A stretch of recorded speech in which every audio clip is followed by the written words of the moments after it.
అందరికీ నమస్తే అండి. వెల్కమ్ టు శక్తి ఆరాధన. రానున్న దేవీ నవరాత్రుల్లో కలశము, అఖండ దీపము లేకుండా అమ్మవారికి పూజ ఏ విధంగా చేసుకోవాలో ఈరోజు వీడియోలో షేర్ చేయబోతున్నాను. దుర్గాదేవికి అత్యంత ప్రీతికరమైనవి శరన్నవరాత్రులు. సకల సౌభాగ్యాలను ప్రసాదించే ఆ అమ్మవారిని నవరాత్రుల సమయంలో భక్తి శ్రద్ధలతో పూజిస్తే మనపై వరాల జల్లులు కురిపిస్తుంది. నవ అంటే నూతనమైన, రాత్రి అంటే జ్ఞానాన్ని ప్రసాదించేది. కాబట్టి ఈ ఆశ్వీజ మాసంలో దేవీ నవరాత్రుల్లో 9 రోజులు కూడా అమ్మవారిని విశేషంగా పూజించటం వలన 1 సంవత్సర కాలం చేసిన పూజా ఫలితం లభిస్తుంది అని మన పురాణాలు చెబుతున్నాయి. అవకాశం ఉన్నవారు ఈ నవరాత్రుల్లో కలశం, అఖండ దీపం పెట్టుకొని అమ్మవారిని పూజిస్తారు. అయితే ప్రతి ఒక్కరికి అటువంటి అవకాశం ఉండదు. కావున కలశం, అఖండ దీపము లేకుండా నవరాత్రుల్లో తేలికగా పూజ ఏ విధంగా చేసుకోవాలో ఈరోజు వీడియోలో క్లియర్గా తెలుపబోతున్నాను. వీడియోలోకి వెళ్ళే ముందు నాదొక చిన్న రిక్వెస్ట్ అండి. వీడియో మొత్తం చూశాక వీడియో మీకు నచ్చినట్లయితే వీడియోని లైక్ చేయటం మర్చిపోకండి.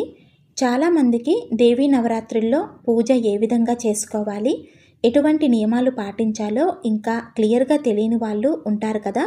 సో వాళ్ళందరికీ కూడా ఈ వీడియో రీచ్ అవుతుందండి. మీరు చేసే లైక్ని బట్టి వీడియో సజెషన్ అనేది ఎక్కువగా వెళ్తుంది.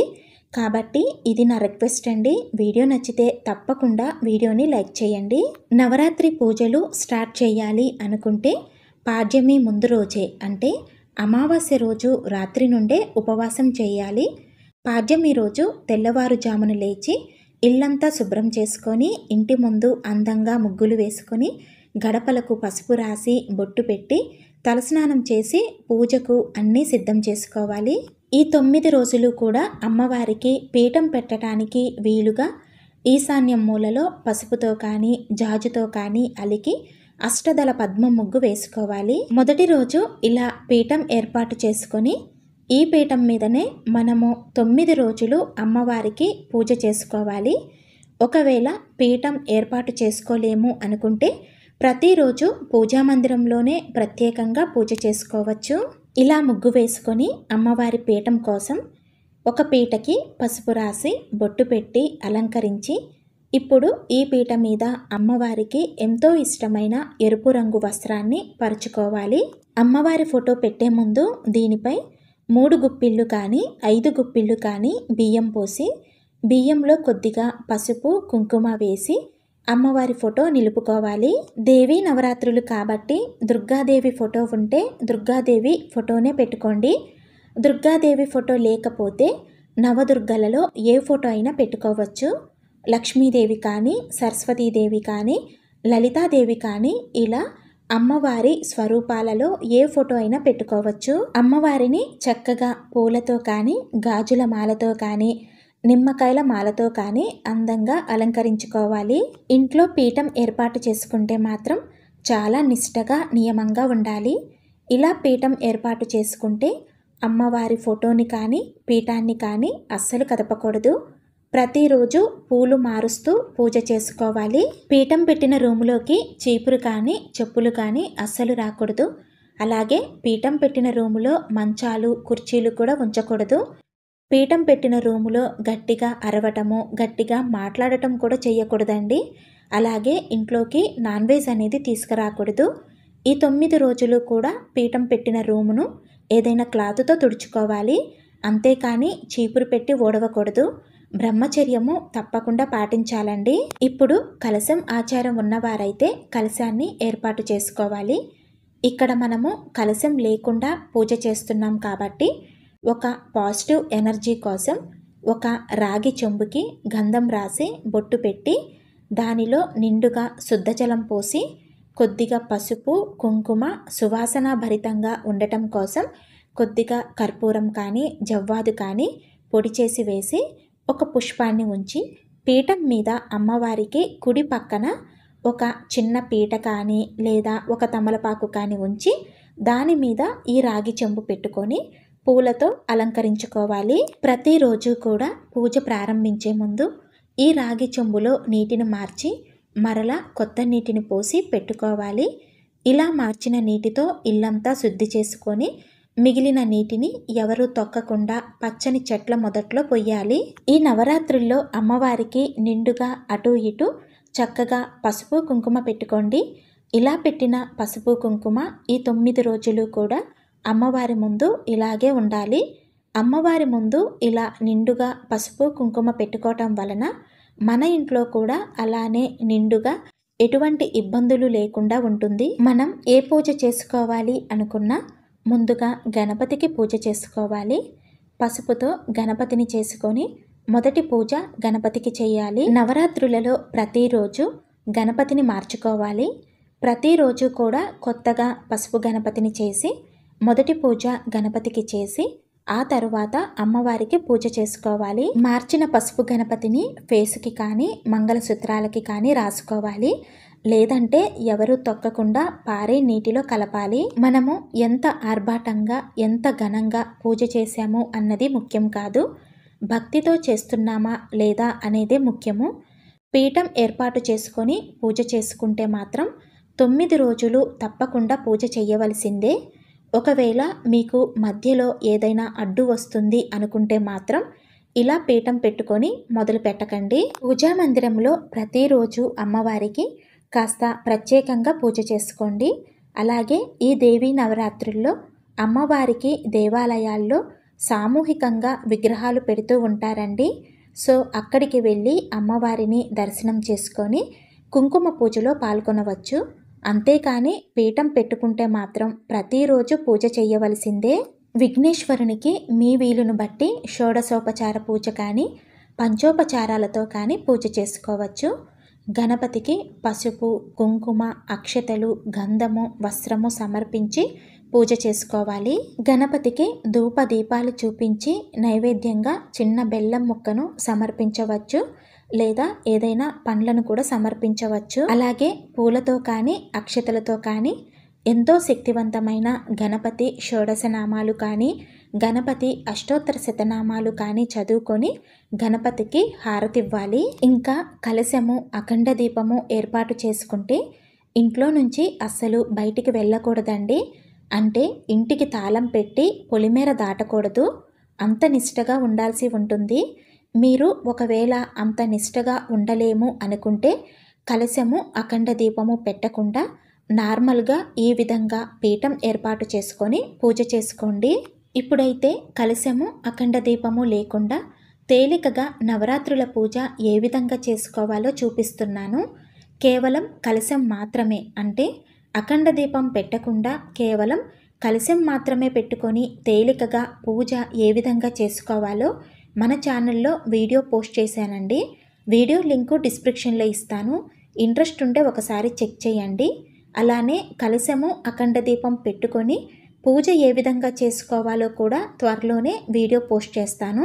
మీ దగ్గర అమ్మవారి విగ్రహం ఉంటే ఈ నవరాత్రుల్లో చక్కగా అమ్మవారి విగ్రహాన్ని పూజలో పెట్టుకొని ప్రతిరోజు కూడా కుంకుమ పూజ చేసుకోండి, ఇంకా మంచిది.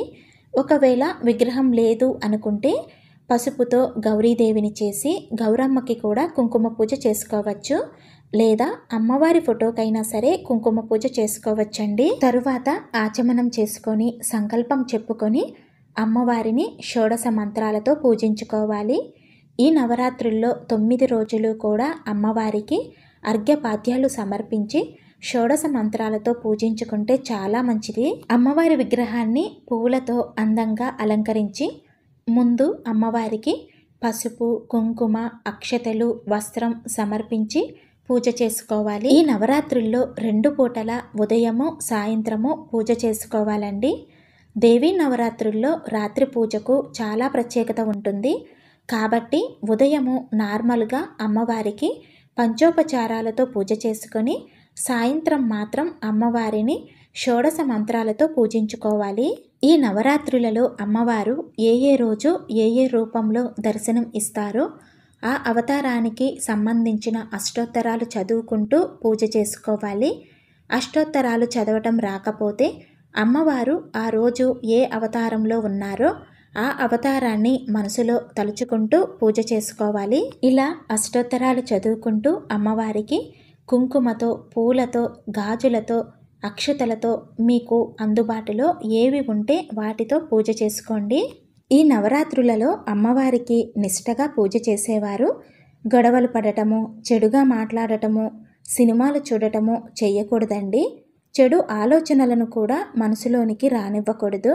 నిత్యం మనసులో అమ్మవారిని స్మరిస్తూ ఉండాలి. అప్పుడే మనము కొంచెం చేసినా కూడా అమ్మవారు సంతోషపడి తృప్తి చెందుతారు. అంతేకాని మనము ఎంతో ఆర్భాటంగా ఘనంగా పూజలు చేసి ఆ అమ్మవారి ధ్యాసలో ఉండలేకపోతే ఎంత చేసినా వ్యర్థమే అవుతుందండి. నార్మల్గా పీఠం పెట్టుకున్నా కూడా ఉదయం పూజ చేసుకొని పగలంతా ఉపవాసం ఉండి సాయంకాలం పూజ అనంతరం ఆ ప్రసాదాన్ని స్వీకరిస్తే చాలా మంచిది. ఈ 9 రోజులు కూడా ఇంట్లో ఉల్లి వెల్లుల్లి వాడకూడదు. అలానే నాన్ వెజ్ కూడా తినకూడదు. నవరాత్రులలో కుంకుమ పూజ చాలా ప్రత్యేకమైనది. అమ్మవారు మహిషాసురుని వధించటం కోసం నవరాత్రులలో ప్రతిరోజు రాత్రి సమయంలో నిరంతరం యుద్ధం చేస్తూ ఉంటారు. అలా యుద్ధం చేస్తూ ఉగ్ర రూపంలో ఉన్న అమ్మవారిని శాంతింపచేయటం కోసం తప్పకుండా ఈ 9 రోజులు కూడా సాయంత్రం సమయంలో అమ్మవారికి కుంకుమ పూజ చేయాలండి. ఈ నవరాత్రులలో అమ్మవారి దగ్గర కుంకుమ పూజ చేసుకున్న కుంకుమను 9 రోజులు కూడా కదపకూడదు. నవరాత్రుల అనంతరం ఈ కుంకుమలో మనము రోజు ధరించటం కోసం కావలసిన కుంకుమను పక్కన పెట్టుకొని మిగిలిన కుంకుమను పారే నీటిలో కలపాలి. చెప్పులు వేసుకోవటము, నేల మీద పడుకోవటము, ఉపవాసం చేయటము, ప్రతిరోజు తలస్నానం చేయటం ఇవన్నీ కూడా నార్మల్గా పీఠం పెట్టుకొని పూజ చేసుకుంటే మన ఆరోగ్యం దృష్టిలో పెట్టుకొని సవరించుకోవచ్చు. కానీ కలశం అఖండ దీపం పెట్టుకుంటే మాత్రం తప్పకుండా ఈ నియమాలన్నీ పాటించాలండి. ఈ 9 రోజులు ఇంట్లో ఎవరూ కూడా జుట్టు కట్ చేయటం, గోర్లు కట్ చేయటం చేయకూడదు. జుట్టు విరబోసుకొని ఇంట్లో తిరగకూడదండి. పూజ చేసేవారు కూడా ముడి పెట్టుకొని కానీ జడ వేసుకొని కానీ పూజ చేయాలి. అంతేకాని క్లిప్పు పెట్టి జుట్టు వదిలేసి పూజ చేయకూడదు. ఇలా పీఠం ఏర్పాటు చేసుకుంటే నవరాత్రులు అంటే 9 రాత్రులు పూజ చేసుకొని 10వ రోజు అంటే విజయదశమి రోజు ఉదయం పూజ అనంతరం పీఠం కదపాలి. ఒకవేళ మీకు 9 రోజులు పూజ చేసుకోవటం కుదరకపోతే చివరి 3 రోజులు కానీ చివరి 5 రోజులు కానీ పూజ చేసుకోవచ్చు. దశమి రోజు పూజ చేయాలి అంటే నవమి రోజు తప్పకుండా పూజ చేయాలండి. నవమి రోజు పూజ చేస్తేనే దశమి రోజు చేసిన పూజకు ఫలితం ఉంటుంది. అమ్మవారికి ధూపం అంటే చాలా ఇష్టం. కాబట్టి ఈ నవరాత్రుల్లో 9 రోజులు కూడా ప్రతిరోజు క్రమం తప్పకుండా అమ్మవారికి ఉదయం సాయంత్రం నిండుగా ధూపం వేయండి. అలాగే ఇల్లంతా కూడా సాంబ్రాణి ధూపం వేస్తే చాలా మంచిది. అమ్మవారు ఏ రోజు ఏ అవతారంలో ఉంటారో ఆ అవతారానికి సంబంధించిన నైవేద్యాన్ని సమర్పించాలి. అలాగే అమ్మవారికి ప్రతిరోజు కూడా పంచహారతి చూపిస్తే చాలా మంచిదండి. పీఠం ఏర్పాటు చేసుకోకుండా పూజా మందిరంలో పూజ చేసుకునేవారు అమ్మవారి ఆ రోజు అవతారానికి సంబంధించి ప్రత్యేకమైన నైవేద్యాన్ని పూజా మందిరంలోనే సమర్పించవచ్చు. అమ్మవారి అష్టోత్తరాలతో పాటు లలితా సహస్రనామాలు, కనకదార స్తోత్రము, మణిద్వీప వర్ణన, దేవీ ఖడ్గమాల ఇవన్నీ కూడా చదువుకుంటే చాలా మంచిదండి. మనం ఏదైనా ఒక కోరికతో సంకల్పంతో పీఠం ఏర్పాటు చేసుకొని పూజ చేసుకుంటే చాలా మంచిదండి. మన సంకల్పం ఖచ్చితంగా నెరవేరుతుంది. ఇలా కలశము అఖండ దీపము లేకుండా నార్మల్గా పీఠం ఏర్పాటు చేసుకొని పూజ చేసుకుంటే ఉదయం పూజ అనంతరం మీ పనులు మీరు చేసుకోవచ్చు. అంటే ఒకవేళ బయటికి వెళ్ళవలసి వచ్చినా కూడా వెళ్ళి రావచ్చండి. మళ్ళీ సాయంత్రం పూజ టైంకి వచ్చి స్నానం చేసి అమ్మవారికి పూజ చేసుకోవచ్చు. నవరాత్రులలో కుమారి పూజ చేస్తే చాలా మంచిది. బాలా త్రిపుర సుందరి దేవి అమ్మవారి అవతారం రోజు 10 సంవత్సరాల లోపు ఉన్న ఆడపిల్లలకి ఒకరికి కానీ, ముగ్గురికి కానీ, 5గురికి కానీ మన వీలును బట్టి ఎంతమందికైనా చేయవచ్చు. శక్తి ఉన్నవారు ప్రతిరోజు కూడా అమ్మవారికి కొబ్బరికాయ కొట్టవచ్చండి. లేదా నవరాత్రుల మొదటి రోజు కొబ్బరికాయ కొట్టి మరలా చివరి రోజు అంటే మహర్నవమి రోజు కూడా కొబ్బరికాయ కొట్టవచ్చు. లేదంటే మొదటి రోజు, 3వ రోజు, 5వ రోజు ఇలా కూడా కొబ్బరికాయ కొట్టవచ్చు. పూజలో లోటు ఉన్నా పర్వాలేదండి, కానీ భక్తిలో మాత్రం లోటు ఉండకూడదు.